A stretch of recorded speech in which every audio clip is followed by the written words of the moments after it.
Function అడిగారు.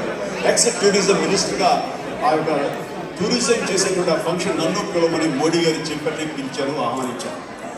అది చూసి ఒక తలపండిన ఒక రాజకీయ నాయకుడు ఏమో తన నేచర్ అది కొన్ని అవాకులు చవాకులు పేలేడు. ఆ సమయంలో ప్రతి వాళ్ళు ఏమంటే మీరు స్పందించాలి, మీరు మాట్లాడాలి, అలా అంటున్నాడు లేకను అలా మాట్లాడడం ఆయన నైజమేమో దాన్ని నవ్వుతూ స్వీకరించి ఇస్తానండి, నన్ను కాదు కదా అంట, అది నేను కాదు కదా అంటూ దాన్ని నేను జస్ట్ సున్నితంగా దానికి రియాక్ట్ అవ్వలేదు. కానీ అదే వ్యక్తి చోట ముప్పు ప్రాంతానికి వెళ్ళి పరామర్శించే ప్రయత్నంలో అక్కడ ఉండే కొంతమంది అభిమానులు అతని మీద వాళ్ళ యొక్క నిరసన తెలియజేశారు. అది కూడా సహజమే, మన ఫ్యాన్స్కి ఉండేటువంటి ఆవేశం. కానీ ప్రత్యేకంగా ఒక మహిళ బాగా మోదుబరి రైతు భార్య ఉండొచ్చు, 35 ఏళ్ళు ఉండొచ్చు, ఆవిడ మాత్రం చాలా అగ్రెసివ్గా మాట్లాడుతుంటే ఎందుకు ఆవిడ ఇలాంటి నా ఫ్యాన్ లాగా అనిపించడం లేదు, కానీ దేశంలో చూస్తున్నాయి, కానీ అంత ఇదిగా మాట్లాడుతుంది. ఆవిడకి ఎందుకు అంత కోపాన్ని తెప్పించింది అంటే క్యూరియాసిటీ తోటి మనకు తెలిసినటువంటి కొంతమంది జర్నలిస్టులను అడిగితే ఆవిడ అభిప్రాయం నాకు తెలియాలి, ఎలాగ మాట్లాడించగలరంటే కాదని వీడియో తీసి మీకే పంపిస్తామని. ఏమా ఎందుకమ్మా అంత ఇదిగా నువ్వు అగ్రెసివ్గా నాయకుడి మీద అంత ఇది ఎగిరేము అంటే, నువ్వు అవునయ్యా చిరంజీవి నాకు నా ప్రాణదాత అయ్యా, మా బిడ్డకి ప్రాణాన్ని పోసాడయ్యా, అలాంటి దేవుడి మీద వాడు అవాకులు చవాకులు పేలుతుంటే చూస్తూ ఊరుకుంటావా? ఇలాంటప్పుడు కూడా నేను ఆయనకి అది ప్రతిఘటించకపోతే, నా ఆవేశాన్ని వ్యక్తపరచకపోతే, ఆయన గొప్పతనాన్ని ఆ వ్యక్తికి నేను చెప్పకపోతే మరి ఎలాగవుతుంది? ఏంటి కృతజ్ఞత తీర్చుకోవడం అని అన్నాడు. ఏంటమ్మా ఆయన చేసేది? ఆయన ఏంటి ప్రాణపోయేటువంటి, ఆయన కేవలం మీకు ఎంటర్టైన్మెంట్ వినోదం కదా ఇచ్చేది, ఆయన ఎలాగా ప్రాణదాత అయ్యాడు అంటే, నా కొడుకుకి రాజమండ్రి ఆ ప్రాంతంలో పల్లెటూరు ఉంటుంది, నా కొడుకుకి డెంగ్యూ వచ్చి ప్లేట్లెట్స్ కావాల్సి వస్తే ఆ సమయానికి రక్తం ఇచ్చేవాడు లేక, నాకు రక్తం దొరకక ఇక డేస్లో ఈవేళ రేపటి నా బిడ్డ క్షీణించిపోతాడు, ఏమో ప్రాణాలు పోతాయి, డాక్టర్లు అంతగా ఎదుగుతున్నాను. అది సరిగ్గా కోవిడ్ సమయం. ఆ కోవిడ్ సమయంలో ఎక్కడ బ్లడ్ దొరకని పరిస్థితుల్లో ఆ బ్లడ్ కోసం ఏ హాస్పిటల్కి వెళ్ళా సరే నో అని సమాధానం తగ్గడిపోతున్న సమయంలో ఎవరో చెప్పారు, చిరంజీవికి ఫోన్ చేయమో, చిరంజీవి బ్లడ్ బ్యాంక్కి ఫోన్ చేయమో, వాళ్ళు స్పందిస్తారు, నీ ప్రాబ్లం తీరుస్తారు అనగానే వెంటనే ఫోన్ చేయటువంటి నిమిషాల్లో మా వాళ్ళు బ్లడ్ బ్యాంక్ నుంచి రియాక్ట్ అవ్వడం ఏంటి, అక్కడి నుంచి 10 మంది కుర్రవాళ్ళు ఇలాంటి యంగ్స్టర్స్ ఆ రేర్ బ్లడ్ గ్రూప్ని తీసుకెళ్లి హాస్పిటల్ ఇవ్వడం ఏంటి, ప్లేటెట్స్ తీయడం ఏంటి, ఆ బిడ్డకి ఇన్ఫ్యూజ్ చేయడం ఏంటి. వెంటనే ఆ బిడ్డ కోరుకున్నాడు, అరే ప్రాణా బాబుని ఆ బిడ్డ 8 సంవత్సరాల బిడ్డ నుంచి వీడియర్ అయ్యా, మరి ఆ రోజున ఆయన అలాంటి పిలిపించి అలా పంపించకపోతే నా బిడ్డ ఇప్పటి ఉండేవాడు, చచ్చిపోయేవాడు. ఇలా ప్రాణం పోసేవాడు ప్రాణాలత కాదా? ఆయన దేవుడు కాదా? అది ఎంతగా మనసు స్పందించిందంటే అదే అంటారు, మనం చేసే మంచి ఊరికే పోదు, వ్యర్థం కాదు. మనందరూ మంచి పని చేస్తే ఏమి ఆశించకుండా చేసినా సరే అవసరంలో కానీ లేకపోతే ఎప్పుడు మనకు ఒక రక్షణ వ్యవస్థలా ఉంటుంది, నీ కుటుంబానికి, నీ పిల్లలకి, నీ తదనంతరం అందరూ కూడా. అందుకని మంచి చేయడం వెనక అంత సంతృప్తి, అంత ఇదిగా నాకు ఉండటానికి, మరింత ప్రోత్సాహం మరింత కార్యక్రమాలు చేయడానికి నాకు అలాంటి ఇన్సిడెంట్స్, అలాంటి సంఘటన ఎంతో. ఆయన అలాగే ఒక్కొక్కసారి ఏమనిపిస్తుంది, ఈ సేవా కార్యక్రమం చేయడంలో ఇప్పుడు జై చిరంజీవి వారి సినిమా షూటింగ్ సమయంలో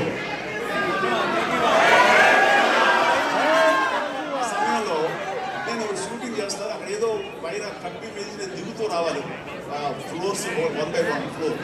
అక్కడే నేను ఫస్ట్ టైం హీరోయిన్ మీట్ అవుతాను.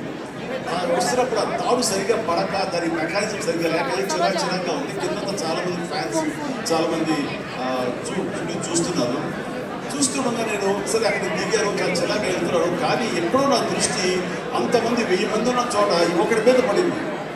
చూసి ఆ బ్రౌన్ చొక్కా వేసుకున్న వ్యక్తిని రమ్మని అయ్యారు సార్. ఆడు వచ్చాడు బిగ్గి, అతనితో పాటు నా మిత్రుడు జీకే మోహన్ గారు వచ్చారు. అని సరే ఆయన ఎందుకు వచ్చాడో తెలియదు నాకు. సార్ నేనే తీసుకొచ్చాను సార్ అబ్బాయిని. అవును ఏంటంటే నువ్వు ఎలా అంటే అది వాడు చూసినప్పుడు ఇలాగా ఒక భక్తిభావంతో రాముల వారి ముందు హనుమంతుడు ఉన్నట్టుగా భక్తిభావంతో చూస్తున్నాడు. నేను చాలా చిరాగ్గా ఉన్నాను. అయినా సరే మిగతా టెన్షన్గా ఉన్నారు, కానీ ఇతను మాత్రం చాలా ఇలా చూస్తారు కళల ఆరాధనతో. ఇలా ఏంటి బాబు అంటే ఏం లేదండి, నేను నా అభిమానాలు అంత ప్రేమ అంటే నేను మీ అభిమానం కాదండి అన్నాడు.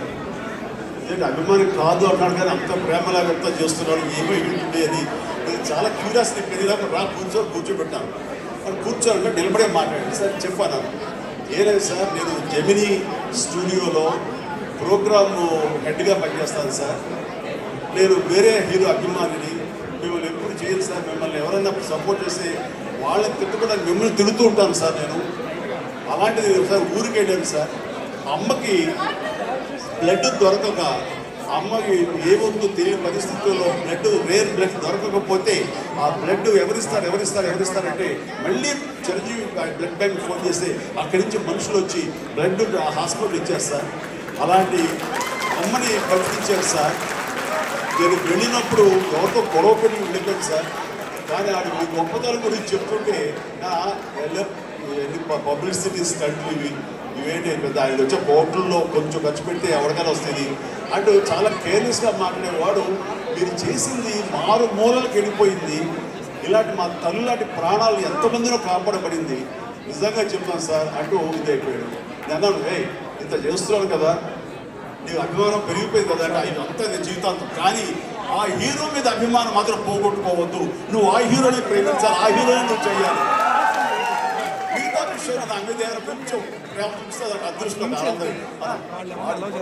ఏం చేసేసి అలా అంటే ఇలాంటివి నాకు ఎన్నెన్నో తారసపడతాయి ఇప్పుడు డాక్టర్ గారు చూస్తుండగా కుర్రోడు గారు వచ్చేసి కంటే నీడతో ఉన్నాడు ఏంటంటే ఏం లేదు చిన్నప్పటి నుంచి అభిమానం అంతేనన్నాడు అంటే ఇది ఒక అద్వితీయమైనటువంటి అనుభూతి అది చెప్పి మీరే కాదు అది వింటున్న నాకు కూడా ఎక్కడో హృదయ స్పందన ఉంటుంది అలాంటి అనుభూతిని ఈ రోజు మీరు నాకు నిండుగా ఇచ్చారు అండ్ ఈ సమయంలో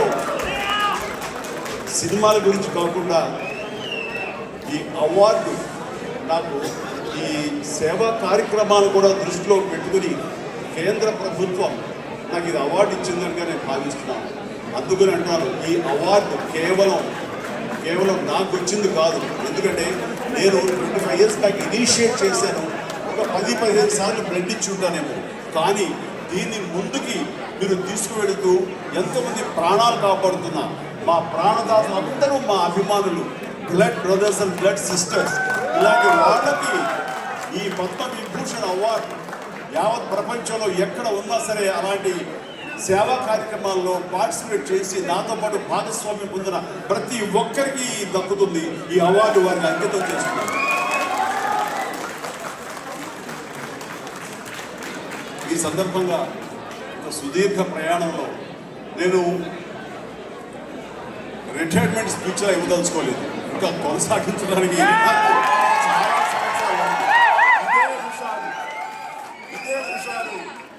ఇదే జోష్ తోటి ఇంకా ఎంతకాలం చేస్తారో నాకు తెలియదు బహుశా మీరు ఏదైనా ఎక్స్పెక్ట్ చేస్తారేమో చేసుకోవడానికి తెలియదు బట్ ఖచ్చితంగా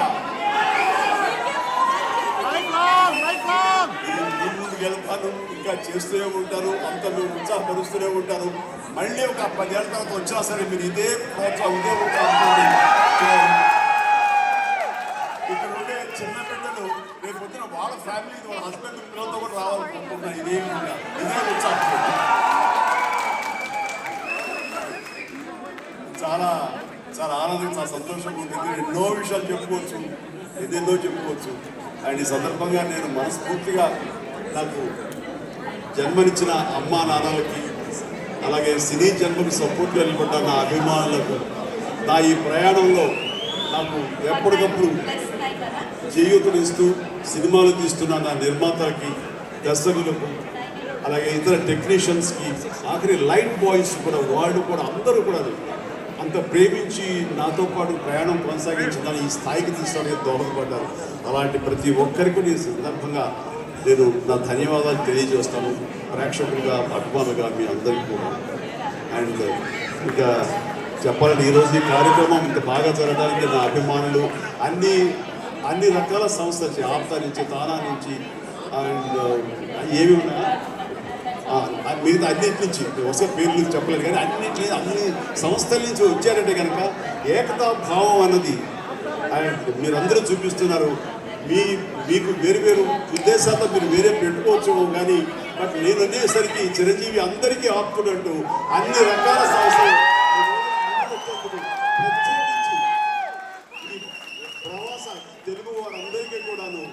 మీ ప్రేమకి నేను దాసుని నేను అదృష్టంగా భావిస్తున్నాను.